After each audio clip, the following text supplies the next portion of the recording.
सुबह से जैसी मेरी जानकारी है 9-10 बजे से लोग यहाँ पर आ गए। 11 बजे तक 12 बजे तक तो उनका खून भी सूखा होगा।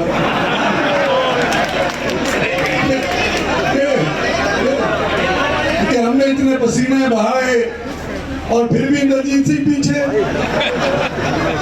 तो ये पहले आपको सभी को मालूम चल गया कि शुरू में मेवात और नूह का एरिया पहले गिनती में आया, उनके यहाँ फटाफट गिनती होने लग रही थी और हमारी बहुत स्लो थी। कुछ हमारे लेट लोग जागे, क्या वजह थी मुझे नहीं मालूम, लेकिन 3, 4, 5 राउंड मेवात से गुड़गांव और रेवाड़ी के अंदर पीछे चल रहे थे।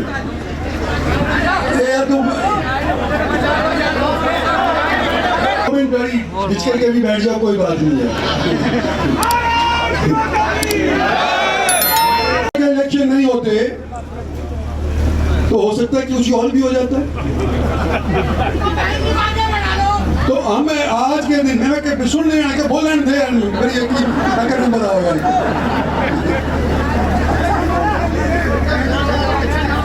मैं यूं कह रहा हूं, सुन तो ले यार, मेरी बात सुन ले यार। मैं यूं कह रहा हूं कि अब हरियाणा के इलेक्शन के लिए हमें तैयारी करनी पड़ेगी। भाई जो हमारे से रूस गया, तुमको पता चल जाएगा 1 दिन में 2 दिन में, गांव में तो तुमको पता ही चल रहा है। ये हमारे को दक्षिणी हरियाणा के मार्फत ही सत्तासीन होना है, नहीं तो नहीं होगी। और हमको संगठन बना करके रखना, अपनी ताकत कायम रखनी है। इस चीज के लिए आज के दिन आपके बीच के अंदर आकर के ये संदेश देना चाहता हूं कि हरियाणा के इलेक्शन हो सकता है समय से पहले भी हो जाए और आरती को मैं लड़ाऊंगा।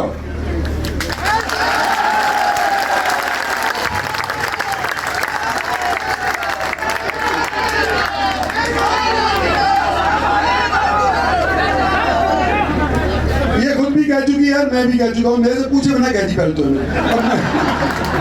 अब मैं कह रहा हूँ कि इसको हम लड़ाएंगे, इसको बिना बिलाए करेंगे। हमारे को इस चीज का ये है, थोड़ा सा मलाल समझ लो कि हमने 2 बार हरियाणा के अंदर सरकारें बनाई और हरियाणा की सरकार बने पीछे गुड़गांव के अंदर जो मेरे को नुकसान उठाया कि आज बिजली नहीं आ रही, आज कूड़ा नहीं उठाया गया, आज ये नहीं हुआ, आज मतलब सूरज बंद है। भाई ये सरकार हमारी 10 साल चल करके ये हमारे गुड़गांव में ही होना था, सूरज नहीं उठा। गुड़गांव में ही होना था, इनके बिजली सरप्लस है। अगर बिजली सरप्लस है तो ये 10-10 घंटे क्यों कटाव हुई, इलेक्शन के दौरान क्यों हुआ, और गुड़गांव में क्यों? मुझे और का पता नहीं, गुड़गांव में क्यों, रेवाड़ी में क्यों, गुड़गांव में लोकसभा में क्यों, ये सवाल पूछे जाएंगे। और अब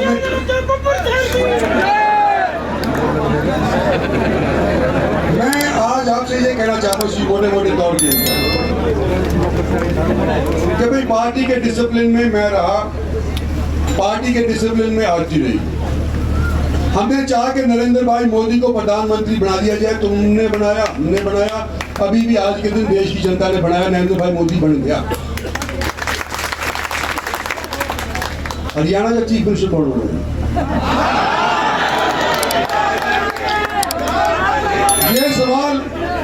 ये सवाल अब हमारे सामने आएगा तो सोचेंगे, विचारेंगे, बात करेंगे, पार्टी से भी करेंगे, पार्टी की टिकट लाने की कोशिश करेंगे।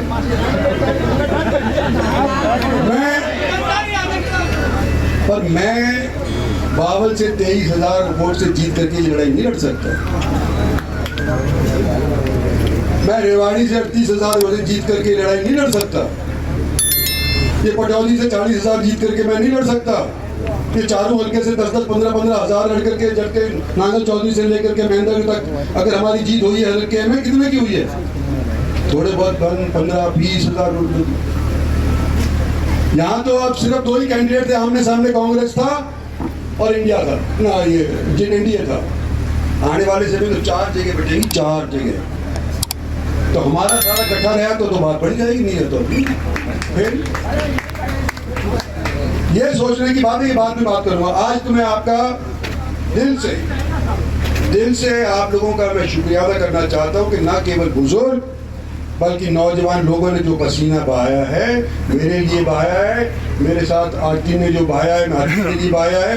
आपका मैं अपनी तरफ से बहुत बहुत शुक्रिया अदा करना चाहता हूँ। क्या मेरा भी और तुम्हारा भी। लेकिन इतिहास अगर देखोगे कि पिछली बार भी हम मेवात से आखिरी दम तक हार रहे थे, और लोग जो ये पत्रकार गण हैं, ये टीवी वाले गण हैं, ये मेवात की ही सारी चीज दिखा करके और यूं कह रहे थे 4 बजे तक शाम तक, 5 बजे तक शाम तक कि इंद्रजीत सिंह हार रहा है, इंद्रजीत सिंह हार रहा है, इंद्रजीत सिंह हार रहा है। इस बार भी वही बात दोहराई गई, लेकिन थोड़ी कम तादाद के अंदर। और हमारे 1 बजे करीब, 1 बजे भाई मैं भी देख ही रहा था यार, तुम भी देख रहे थे तो अपने में रख लो। तो जो मेरे को उम्मीद थी मेवात से, 2 बार मैंने मेवात में वोट मांगी और मेरे को उम्मीद के ऊपर पानी फेर दिया। इस बार भी मैंने मेवात के अंदर वोट मांगी, इस बार भी पानी फिर गया। और इस बार भी हमारे को 2.5 लाख से मेवात से हार का मुंह देख करके और गुड़गांव की तरफ आना पड़ा। 2 हल्के, बादशाहपुर और गुड़गांव, तकरीबन और सोने का भी चल ही रहा है, मुझे नहीं मालूम वहां पर क्या होगा, क्योंकि 8, 7, 5 मेरे ख्याल से अभी काउंटिंग के राउंड अभी बकाया हैं। लेकिन जो पिछले दिनों के अंदर, पिछले घंटे में मुझे इतला लगी थी, उसके अंदर 30,000 के करीब से हम सोना से आगे थे, लेकिन अब घटेगा क्योंकि 5-7 जो ऐसे एरिया हैं वो शायद हमारे पक्ष के अंदर वोट नहीं जाएंगे। बाकी रहा पटौदी, बावल और रेवाड़ी, ये 3 क्षेत्र ऐसे थे जहां से मुझे ये उम्मीद थी कि कम से कम बराबर तो रहेंगे। पिछले 5 साल की जो नफरी थी उसके बराबर तो रहेंगे, लेकिन कई समुदाय ऐसे थे जो किस वजह से हमारी भारतीय जनता पार्टी की नीतियों से हमारे से अलग हो गए। डॉक्टर साहब आपको पता होगा,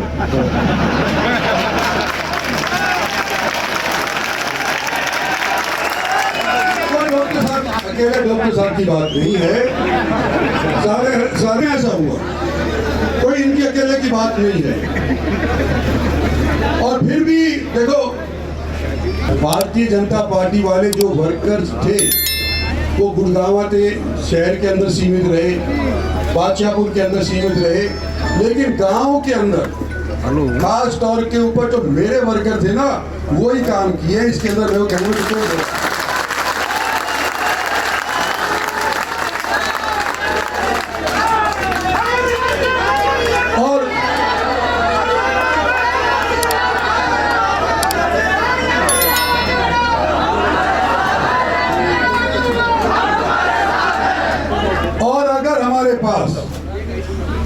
देहात के अंदर हमारे खुद के वर्कर नहीं होते, देहात के अंदर हमारे पास 3-4 लाख खुद की नहीं होती, तो ये इलेक्शन में हार गया था।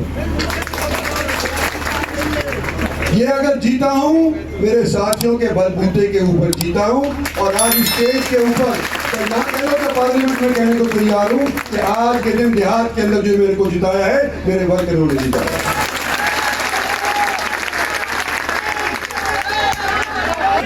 अगर मेरे वर्कर इतने नहीं होते तो मेरे को टिकट भी नहीं मिलती, ये भी मान लो तुम।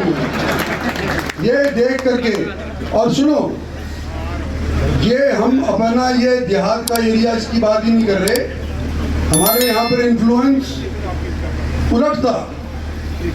हरियाणा के अंदर सब जगह देख लो, देहात के अंदर इन्फ्लुएंस उलट था। हमारी इसीलिए लीड भी देहात के अंदर घटी, पहले की निस्बत घटी है, इसमें कोई दो राय नहीं। और मैं नाम नहीं लेना चाहता किसी का भी, पर 2-4 समुदाय ऐसे हैं जिनके अंदर थोड़ा बहुत तितर-बितर हमारी वोटें हो गई। तो शहर के अंदर बीजेपी वालों ने बहुत करा होगा, बीजेपी के नाते करा होगा, हमारे यहाँ देहात के अंदर किया। लेकिन जो कमाल की बात यह है कि धर्मवीर हमारे बगल वाले हल्के के अंदर 4 हल्के पड़ते हैं हमारे, और सारे के सारे हार रहे थे। और मेरे जाने के बाद जब वोटिंग बड़ी, तो आज परिणाम हुआ, तो सारे 4 के 4 हल्कों के अंदर आज के दिन भारतीय जनता पार्टी के उम्मीदवार चौधरी धर्मवीर जीत करके निकले।